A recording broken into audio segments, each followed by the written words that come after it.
Afinal de contas, a importância do coração, ela é indubitável, né? Tanto do ponto de vista anatômico e fisiológico, óbvio, mas também do ponto de vista cultural, místico, religioso e poético.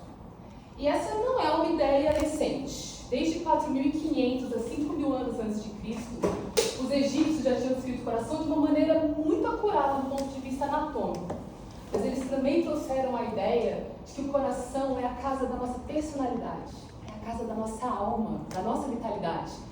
Tanto que um dos rituais mais bem descritos é o ritual da pesagem do coração do indivíduo que morre contra a pena de Maá. Esse aqui vai funcionar, né?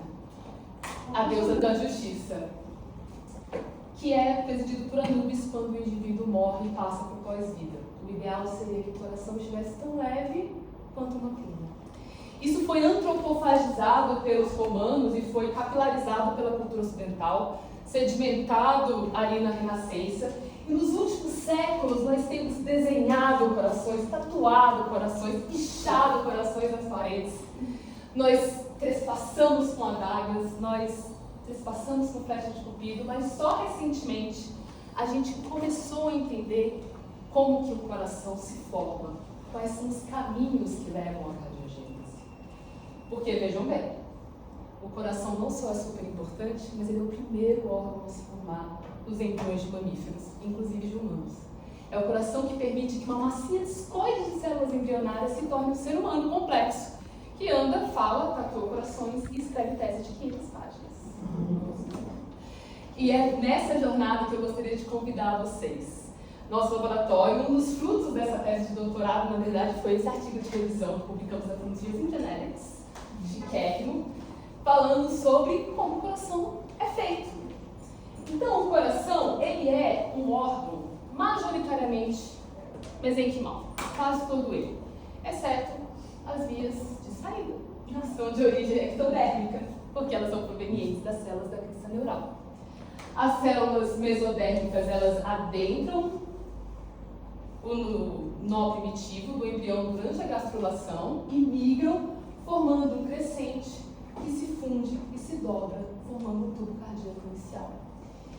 E aí, uma das questões que sempre passou pela minha cabeça quando eu estudava em biologia é: como uma célula sabe que ela é um coração? É um acaso escrito nas cartas do tarô? A resposta é quase. Existe sim uma carta de tarô associada aqui, que nesse caso a gente chama de MESP1, que é o primeiro gene associado à cardiogênese. Então, quando as células mesenquimais penetram ali, elas já têm a expressão desse gene MESP1, e isso, juntamente com a presença de outros fatores de transcrição do endoderma, principalmente do intestino anterior, e aqui eu vou dar o exemplo do BMP2, vão formar duas populações celulares distintas. O campo cardíaco primário, que nesse diagrama está em amarelinho, e o campo cardíaco secundário, que nesse diagrama está em azul. Esses dois grupos de células, eles têm uma diferença fundamental, tá? Primeiramente, o campo cardíaco primário, ele é um campo de células que se diferenciam muito rápido. E o que a gente também pode ver aqui no diagrama, um amarelinho se tornando vermelhinho, que é o cardiomiócito quase maduro. Enquanto isso, o campo cardíaco secundário, ele mantém as características proliferativas dele. Ele se diferencia mais tardiamente e se prolifera com mais rapidez. Linda! E se prolifera com mais rapidez. E é claro que isso vai demandar assinaturas genéticas totalmente diferentes, embora elas se sobreponham de alguma forma. Como o campo cardíaco primário ele se diferencia muito rápido, a gente ainda não teve resolução suficiente para definir um tipo de marcador genético dele. Ele rapidamente passa a expressar genes que são responsáveis pela formação dos cardiomiócitos em si, né? Então, genes de actina, genes de miosina, cadeia leve, cadeia pesada, e até genes de hormônios cardíacos, como o peptídeo natriurético atrial. Enquanto isso, o campo cardíaco secundário mantém uma assinatura genética muito voltada para a proliferação, com FGF8, FGF10 sendo expressos com muita potência. FGF são fatores de crescimento, e o ISL1, que é o marcador principal do campo cardíaco secundário, que é um gene de um fator similar à insulina. Entretanto, existem lugares onde esses dois campos genéticos se sobrepõem. NKX25 e GATA4 são genes muito presentes e muito ubíquos no coração inicial. Eles, inclusive, estão associados a cardiopatias cardiopatias congênitas monogênicas. Tá? Estão presentes nos dois campos. TBX5 está presente no campo cardíaco primário e vai ficar mais voltado na formação do átrio, e TBX1 é um gene central no finalzinho do desenvolvimento do campo cardíaco secundário. Bom, então o que a gente tem? A gente tem o campo cardíaco primário se dobrando e formando um tubo dentro de uma cavidade que é a cavidade pericárdica primordial, tá? E as células dos dois campos cardíacos, do campo cardíaco secundário, sendo adicionadas na via de saída, que é cranial, e na via de entrada, que é caudal. Se eu tenho um tubo que cresce dentro de um componente fechado, esse tubo vai acabar se dobrando num processo que a gente conhece como flambagem. E, além disso, eu tenho uma diferença nos crescimentos celulares. Aqui em vermelhinho é onde as células crescem mais rapidamente. Isso vai fazer com que o coração se dobre. Interessante, ele se dobra sempre na CNTP para a direita do embrião, e não à esquerda. À medida que o embrião vai se desenvolvendo, que as outras estruturas embrionárias vão formando os tubos, notocorda, intestino anterior, e o crânio vai se formando, a cabeça vai se formando e se dobrando, o coração também se dobra novamente. E dessa forma, o plano de entrada, que era caudal, fica no mesmo plano de saída. E aí a gente fica mais próximo da estrutura de câmaras que a gente conhece, com os átrios cranialmente e os ventrículos caudalmente. Outra pergunta que sempre me angustiou: como que o embrião sabe o que é direita e o que é esquerda? Totalmente arbitrado. Nem eu, que tenho 40 anos, sei o que é direita e o que é esquerda. Bom, o embrião tem uma estrutura chamada organizador direita e esquerda, que é uma estrutura celular que tem cílios. Esses cílios, eles se balançam com o movimento do líquido amniótico e aí define-se o que é direita e o que é esquerda. A gente vai ter a expressão de genes exclusivamente à esquerda. À esquerda de vocês. PNTX2 e LEFT2, principalmente. LEFT2, eu chamo LEFT2 à toa. Enquanto o LEFT1, ele é determinante da linha média do embrião. Daqui para cá, a gente não tem esses genes. Daqui para lá, a gente tem. E a presença de LEFT1, ela é também determinada por uma via chamada Sonic the Hedgehog, que fez uma participação especial na tese. Pena que a Duda não chegou para ver. Que é o que vai também determinar a localização adequada dessa expressão gênica. O que é importante de entender aqui também? O coração não só é o primeiro órgão a ser formado, mas ele também é o primeiro órgão a quebrar a simetria do embrião.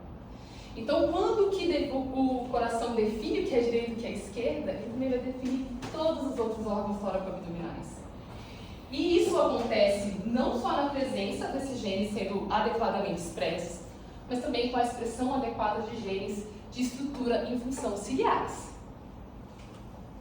Bom, depois que o tubo se dobrou e se dobrou novamente, a gente passa a ter a formação das câmaras, por um processo chamado de balonamento, que é exatamente isso que parece, elas crescem para um lado. Também o crescimento diferencial está expresso aqui, quanto mais vermelhinho, mais cresce. O ventrículo esquerdo, que é a maior câmara, tende a crescer mais. Isso principalmente por estímulos da via NOT, tá? E enquanto a via de saída, ela cresce menos, porque ela vai se formar no segundo momento. Depois do balonamento, a gente passa a ter a diferenciação final dos cardiomiócitos.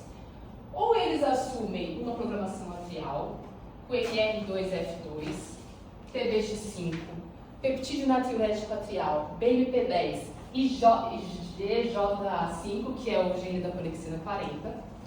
Ou ele assume uma programação ventricular, através de NOT1, TBX20, RX4 e REI2. Esses miocárdios que têm essa programação, a gente chama de miocárdios camerais, que de fato são os miocárdios, são os cardiomiócitos que vão se contrair e fazer com que o coração funcione. Outros miocárdios a gente chama de miocárdio primário, que vão expressar TBX2, TBX3, NKX25 também. Essas células de miocárdio primário, elas vão sofrer transição perimesenquimal e depois mesenquimal endotelial, vão auxiliar na formação das válvulas, na formação dos coxins endocárdicos e na formação do sistema de condução também. Então, elas não têm função contrátil. Bom, a via de saída, a formação da via de saída, para mim, é um dos processos mais complexos da cardiogênese. Ela vai envolver, primeiro, o fechamento do ventrículo, né? Porque a via de saída, ela está toda localizada no ventrículo direito e ela tem que ficar alinhada com os dois ventrículos. Vai também ter a presença de uma tromba mesenquimal extracavitária, extracardíaca, e precisa ter também a migração adequada das células da crista neural, que vão formar, de fato, os vasos da base. Então, vários processos acontecendo, e o gene central aqui é o famoso TBX1. O TBX1 ele não é expresso nas células da crista neural, às vezes acontece essa confusão, mas ele é expresso, como eu falei, no campo cardíaco secundário. Então, a adição das células do campo cardíaco secundário no polo arterial vai levar ao crescimento e alongamento dessa via, o encontro dela com as células da crista neural e principalmente a espiralação, que é o que aconteceu de errado no coração da Ana, quando a aorta fica à esquerda e posterior, se espirala errado, e a pulmonar fica anterior e à direita, dando origem ao coraçãozinho que a gente conhece hoje.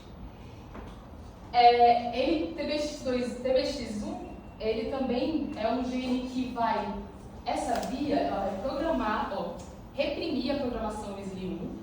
Então, as células aqui do campo cardíaco primário vão começar a se diferenciar nesse miocárdio específico também. E olha só aqui ali de novo, e PITX2 definindo também a lateralidade da via de saída. Por fim, a gente tem a formação das coronárias e do seio venoso. A estrutura gênica disso vem muito de fatores de transcrição do proepicárdio, principalmente TPX18, WT1 e GATA5. Uma viagem super complexa. Dada a complexidade genética e anatômica do coração que se forma, não é surpresa que a gente tenha nas malformações congênitas, nas cardiopatias congênitas, as principais malformações em fetos humanos, tá? Está presente em 0,8 a 3% dos nascidos vivos. Em torno de 1 a 1,5% quando a gente desconsidera algumas malformações como válvula aórtica bicúspide, por exemplo. E o que é mais impressionante dentro do contexto da epidemiologia das cardiopatias congênitas é que 30% delas necessita de intervenção na primeira semana de vida. Então, algum tipo de intervenção cirúrgica. Por isso mesmo, a mortalidade é muito alta, chega a 300 mil óbitos por ano, e 2/3 desses óbitos acontecem em pacientes menores de 1 ano. Então, ela é um problema, inicialmente, do pediatra. Porém, com a evolução das estratégias e técnicas cirúrgicas e de cuidado pré e pós-operatório, a gente tem visto uma mudança nesse paradigma. Cada vez mais a gente tem a sobrevida de pacientes mais e mais velhos. E isso traz um problema para o cardiologista de adultos. E para outras especialidades clínicas, do tipo, essas cardiopatias elas são herdáveis? Que tipo de complicações eu posso esperar desses pacientes daqui para frente? Afinal de contas, hoje a gente tem entre 12 e 13 milhões de pessoas vivendo com cardiopatias corrigidas ou paliadas. Mas por mais que a gente tenha tido um aumento na sobrevida desses pacientes, as cardiopatias congênitas, aqui em vermelho, são uma das principais causas de mortalidade de pacientes menores de 20 anos. Inclusive, sendo mais importante e mais comuns do que o câncer pediátrico, que é a grande estrela quando a gente fala do paciente crítico, né? Mas quem dá trabalho mesmo é o cardiopata.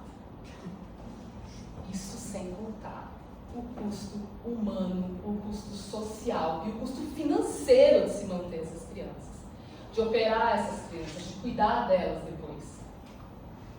As cardiopatias congênitas elas podem ser classificadas de N maneiras. Uma que simplifica muito o entendimento é classificar entre cianóticas e acianóticas. e as cianóticas classificadas entre hipofluxo e hiperfluxo pulmonar, e as cianóticas de chance direita e esquerda, e lesões obstrutivas de ventrículo esquerdo, inclusive hipoplasia do coração esquerdo. Porém, essa classificação ela não leva em conta cardiopatias complexas, que podem ser o somatório de várias dessas malformações, e não leva em conta também as heterotaxias.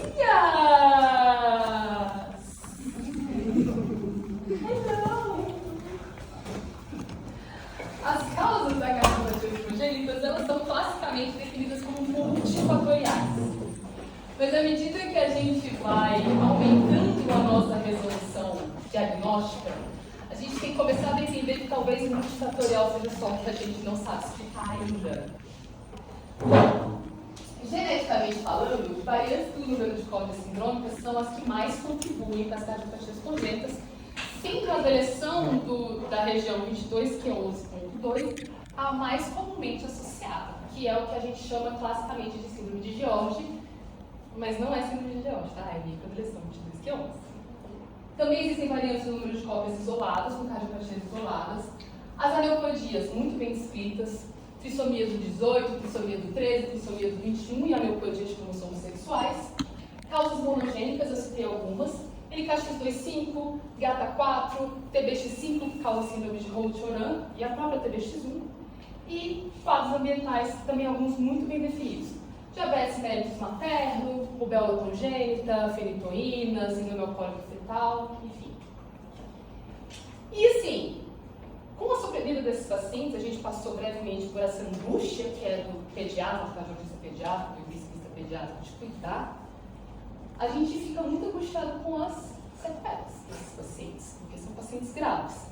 E uma das coisas que mais angustia, e angustiava até um tempo atrás, é o neurodesenvolvimento dessas crianças que fica extremamente comprometido.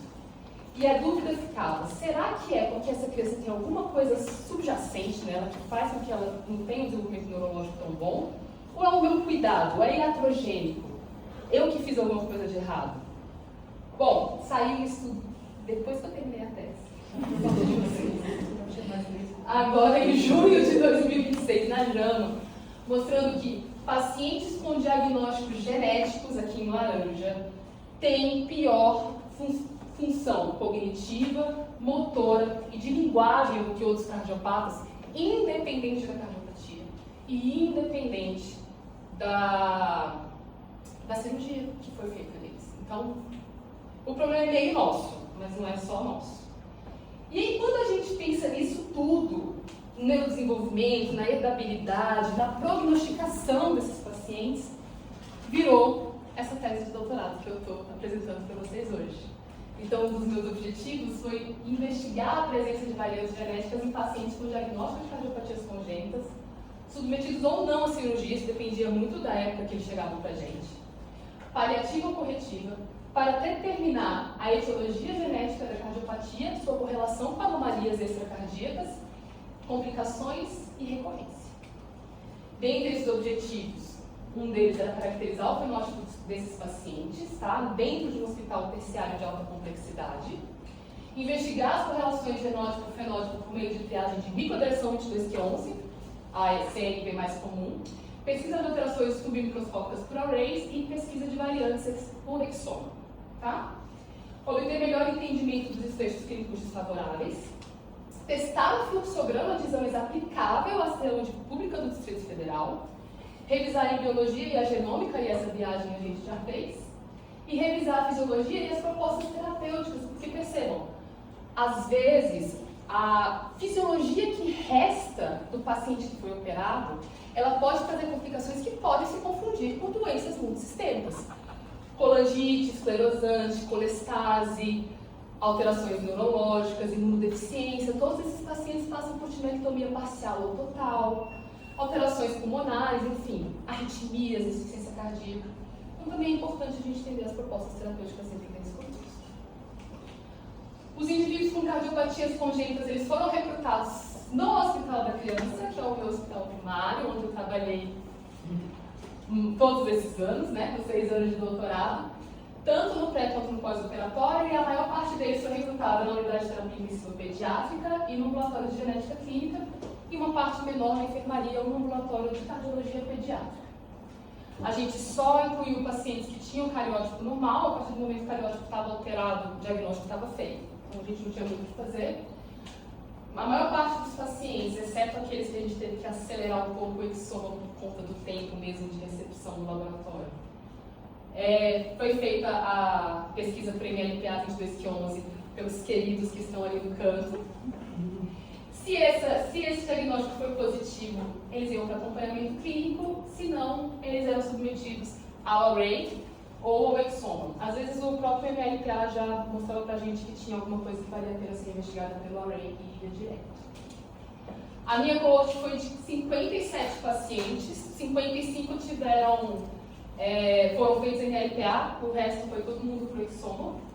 Desculpa. E os que não tiveram um MLPA normal foram pro exoma.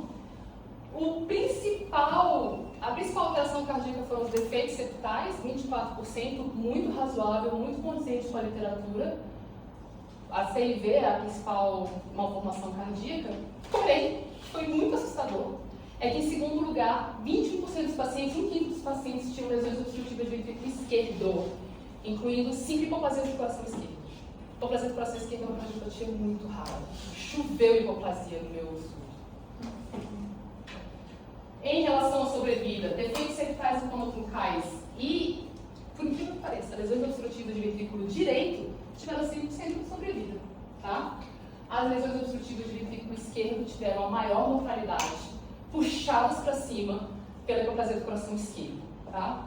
Enterotaxias também tiveram uma mortalidade mais alta e cardiopatias complexas.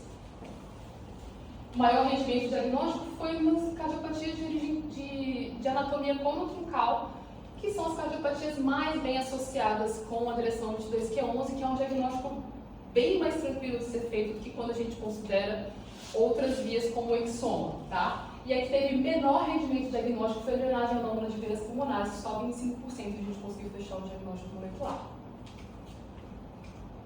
Bom, outra coisa que a gente ficou muito de cara, eu e a Ju, foi pouquíssimos pacientes com 22Q11. A gente esperava um número muito maior e a gente esperava um número muito menor de exomas para a gente ver, né? Só 6 pacientes tiveram esse diagnóstico, a gente esperava muito mais do que 10%. E de fato, né, a maior parte deles tem alterações cronotroncais, foram 2 falôs, um truncus, uma interrupção do arco aórtico e uma CIV ampla de via de saída. E aí, estenose pulmonar, que apareceu aí só para mostrar que 22Q11 pode dar qualquer tipo de cardiopatia.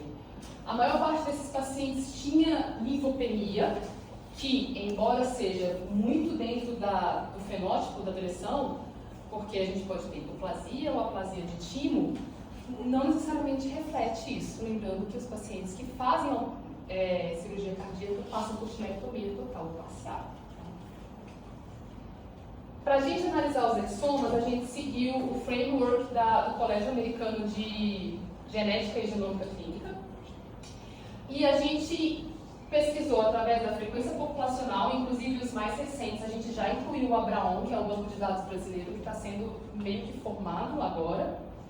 Preditores computacionais, inclusive o CAD. O tipo de variante e o mecanismo do gene, o mecanismo da perda do gene. E quando era possível os estudos funcionais. A gente incluiu as variantes patogênicas, provavelmente patogênicas, e algumas VUS quentinhas. VUS são variantes de significado incerto. Tá? E por que aí eu vou puxar a sardinha para minha brasa? Quem analisou os exomas fui eu com a Juliana. Então, ao invés de ser um geneticista que só recebe um relatório de 2 ou 3 linhas sobre o que o paciente tem, eu conheço esses pacientes. Eu estava com eles desde o início até os desfechos mais desfavoráveis. Eu conheço a família desses pacientes. Eu olhei para eles, eu entendo o fenótipo, eu entendo como eles se comportaram dentro do UTI. Então aqui a gente tem a visão do clínico na hora de examinar e olhar um exoma. Tá? Então isso faz toda a diferença. Quando a gente tem essa correlação biológica muito bem definida, o significado incerto talvez não seja tão incerto assim. E aí eu queria apresentar para vocês alguns desses pacientes. O paciente 11698 é um menininho, filho de pais não consanguíneos, que que teve o diagnóstico neonatal de atresia tricúspide, uma CIA e uma CIV ampla e um canal calibroso. Ele foi diagnosticado ainda no alojamento conjunto pelo teste do coraçãozinho, que pega cardiopatias mais graves. Com 28 dias de vida, ele foi submetido a um shunt de Melbourne e a um Braille-Octal sintomas e ficou bem, até 1 aninho de idade, quando ele começou a ter sinais de restrição do shunt. Aí a gente faz o quê? Entuba o menino, estuba o menino, entuba o menino, estuba o menino. E ele acabou evoluindo com uma estenose subglótica, foi traqueostomizado e foi encaminhado para o centro de referência em cardiologia e a gente perdeu o segmento. Esse paciente tem uma alteração muito interessante, que é uma variante que leva a um códon de parada prematura no gene IAP1. Esse gene faz parte de uma via chamada HIPO, de hipopótamo mesmo, que está associado principalmente à transição epidermomesenquimal e à valvulogênese. Lembrando que esse paciente tem uma atresia tricúspide, então uma alteração de válvula muito bem definida. Bom, o que a gente tem aqui, na verdade, quando a gente considera a principal maneira de splicing, a principal forma com que essa proteína se forma, essa variante, que é esse roxinho aqui, essa base aqui, ela está dentro de um núcleo. Mas quando a gente considera os splicings alternativos, ela é exônica e ela pode sim levar a uma parada prematura e a um decaimento prematuro dessa proteína e um não funcionamento. E aí a gente acabou incluindo essa possível VUS, além do substrato biológico dela, que é super importante.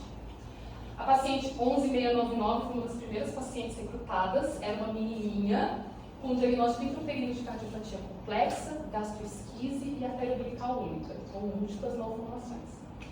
Ela tinha algumas outras comorbidades, mas o ultrassom transfontanela e o ultrassom de vias urinárias eram normal. Quando ela nasceu, ela teve o diagnóstico de ecocárdico de isomerismo atrial esquerdo com dupla via de saída, DSAV tipo C de Rastelli, com dupla via de entrada e dupla via de saída de um ventrículo único tipo indeterminado. Ou seja, uma baita de uma hepatopatia que também se explica pela presença da gastrosquise, né? Porque o intestino dobrou para o lado errado no intestino. Essa paciente foi submetida a um shunt de Melbourne que ficou bem ruim, funcionando muito, mas ela tinha poucas possibilidades cirúrgicas diante de uma cardiopatia complexa desse tamanho. Ela veio para a gente já com quadro de colestase multifatorial, evoluiu com insuficiência renal e foi a óbito aos 4 meses e 22 dias por sepsis por Acinetobacter baumannii. Bom, o exoma dela tinha uma variante no gene LEFT2. Então, essa variante fez que provavelmente o gene LEFT2 fosse expresso dos dois lados e ela acabou ficando com dois lados esquerdos. Né? E aí, com isomerismo atrial esquerdo, ela tinha 2 átrios esquerdos, 2 pulmões esquerdos. E, enfim, toda essa complexidade que o dobramento inadequado do coração traz pra gente. Talvez o coração dela tenha se dobrado para a esquerda também. O paciente 12160 é também um menininho que nasceu de parto cirúrgico por restrição do crescimento intrauterino. E aí, beleza, foi pra casa. Quando deu 45 dias de vida, chegou com desconforto respiratório. É o quê? Bronquiolite? Não. Era uma CIV grande, uma CIV moderada com hipertensão pulmonar.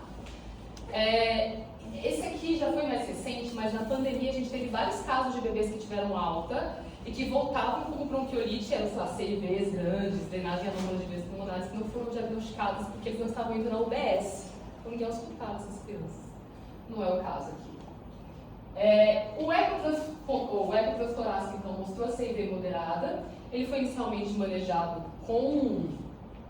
clinicamente, diurético, vasodilatador, enfim, mas não deu para ele teve uma piora progressiva que era recorrentemente uma piora respiratória. Nós, como intensivistas, olhávamos para aquilo como que hiperfluxo pulmonar. Segura essa informação. Aos 5 meses ele foi operado, ventriculoceptoplastia, ficou joia a operação dele, não saía da ventilação mecânica e foi traqueostomizado aos 6 meses por paralisia das cordas vocais.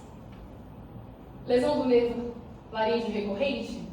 Difícil, né? Não mexe aqui em cima, mas ficou nessa dúvida. Exoma e array com uma deleção grande do braço curto do cromossomo 5, compreendendo 39 genes. Existe uma síndrome clássica da deleção do braço curto do cromossomo 5 que a gente chama de síndrome de Crick-Char, ou síndrome do miado de gato. Neném chama que nem gatinho.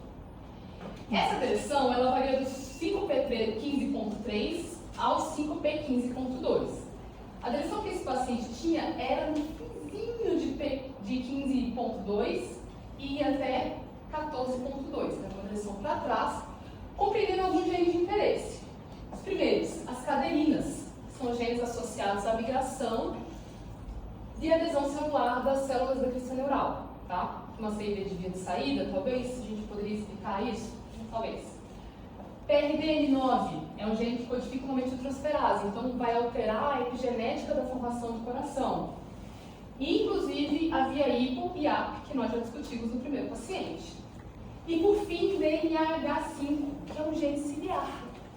Então, é um gene também associado à lateralidade e é um gene associado à discinesia ciliar primária. Eu coloquei aqui que esse paciente não tinha fenótipo até o momento, mas lembra que eu falei que ele treinou várias vezes com descompensação respiratória? Será que essa descompensação respiratória era só refluxo pulmonar ou será que ele já não tinha o fenótipo ciliar aqui associado, né? Outra coisa que é importante, que eu esqueci. A migração das células da crista neural pode ter levado a essa alteração do nervo laríngeo recorrente, talvez, e levado a uma paresia de cordas vocais, já que ele foi entubado tão precocemente na vida? Também não sabemos. Mas fica aí o nosso diagnóstico patogênico. Muito bem.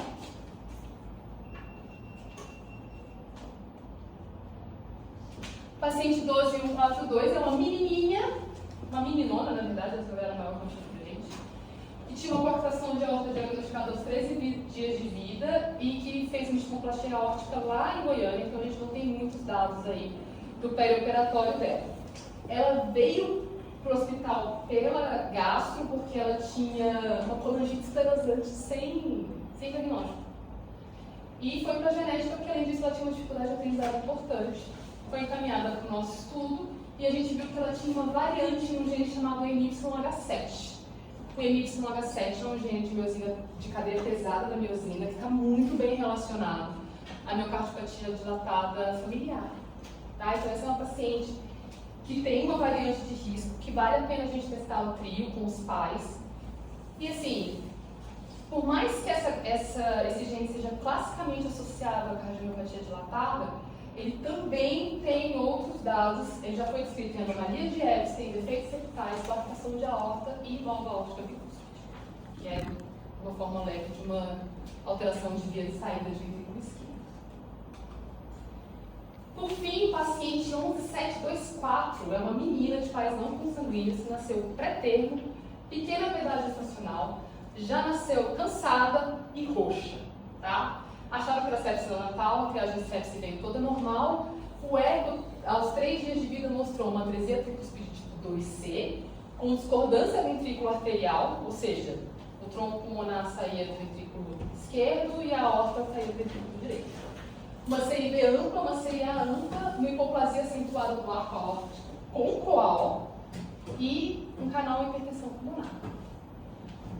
A carinha dela e da mãe dela era a carinha de 22 quilos. A gente olhava para as duas e falava assim, não é possível. Como a LPA dela veio negativo, a gente ficou pirado. Aí fizemos o exoma, e o exoma veio uma VUS, uma variante do gene TBX1, que é um dos genes deletados na deleção 22q11, com um CAD, que é um dado computacional super alto, de 32, e essa variante ficou comprovavelmente patogênica, porque tem um substrato biológico muito importante aqui. Bom, essa paciente foi entubada aos 9 dias de vida, fez bandagem do tronco pulmonar, colocou estente no canal, foi para o Glenn com 1 ano, foi traqueostomizada com 1 ano e meio, porque tinha dificuldade de sair do ventilador, teve diversas internações em UTI depois dessa traqueostomia, todas relacionadas ao quadro infeccioso. A gente não teve como fechar um erro inato da imunidade dela, porque, enfim, ela estava sempre doente, sempre em condições muito ruins de colher os exames, e ela acabou indo a óbito, um dos óbitos mais terríveis que a gente já teve, aos 2 anos e 7 meses, com sangramento pulmonar maciço. Provavelmente ela desenvolveu diversas colaterais pulmonares que acabaram por sangrar. Dos 57 pacientes que a gente examinou, 27 não tiveram nenhum tipo de diagnóstico molecular, nem uma luzinha para a gente forçar a barra. Tá? E essa resposta pode estar em vários lugares. Ela pode estar em regiões regulatórias que o exoma ainda não pega, que ainda não tem resolução para isso. CNPs pequenininhos, mosaicismos somáticos, penetrâncias incompletas de formas recessivas, exposições ambientais que às vezes a gente não viu, ou os pais não viram. E principalmente, o que é mais estudado hoje em dia é que a cardiopatia tem uma arquitetura bem mais complexa do que simplesmente ser mendeliana. Digênica, oligogênica ou poligênica, com essa presença de alterações na expressão de um gene, alterando outro, uma rede genética imensa. Então, a importância desse tipo de estudo é exatamente a gente começar a criar scores de risco poligênico também, né? Porque às vezes um gene um pouquinho alterado aqui, outro gene um pouquinho alterado ali, leva a um quadro catastrófico. E os caminhos são reanálise periódica dos dados do exoma, sempre que possível, sequenciamento do genoma completo, quando a gente achar importante, a análise dos trios e algo que ainda não está aqui disponível para a gente, que são os ensaios funcionais para as variantes de significado incerto. Quanto aos óbitos, a gente teve um N pequeno para encontrar uma importância estatística, mas a maior parte dos óbitos, dos 13 óbitos, 11 tiveram achados genéticos, nenhum deles foi o 22q11. Tá? Todos foram achados no exoma. A gente teve 2 rasopatias e todas as hipoplasias do coração esquerdo. E o complexo de Schwann, todas. Tá? E 2 pacientes não tiveram achado genético. Bom, a gente teve então um rendimento global de 52,6% de diagnóstico. Não é ruim, né? Para quem não tinha nada, metade aguda. O MLPA e o exoma foram complementares, tá? Então, a direção 22q11 vieram em menos casos do que a gente esperava. As assinaturas genéticas fenotípicas foram bem distintas. O fluxograma escalonado ele é aplicável ao Distrito Federal, inclusive já tem máquina de NGS no Hospital da Criança. O pessoal de lá está fazendo um trabalho lindíssimo com aplasias medulares e outras doenças raras, mas eu queria chamar a atenção do cardiopatia na mas dos 27 casos sem diagnóstico. Eu chamei o Ricardo aqui com segundas intenções, recebam, né? Os 27 casos sem diagnóstico, enfim, eles reforçam a complexidade do que eu mostrei para vocês no início. Uma rede gênica muito complexa, muito ampla, muito difícil da gente determinar o que é o quê. E a sobrevivência global dos pacientes foi de 77%, que não é pouco também. A gente tem que ter muito orgulho disso que a gente faz. Algumas referências internacionais falam de 90% de sobrevida. Mas esses são lugares que não permitem, que a gente é um país que não permite aborto terapêutico, tá? Quando a gente pega esses dados gringos, essas cardiopatias super complexas, em casos quis e tudo, nem nasce. Nem nasce. Então a gente opera coisas muito complexas e os pacientes saem. E eu acho que era isso que eu tinha a mostrar para vocês. Muitíssimo obrigada.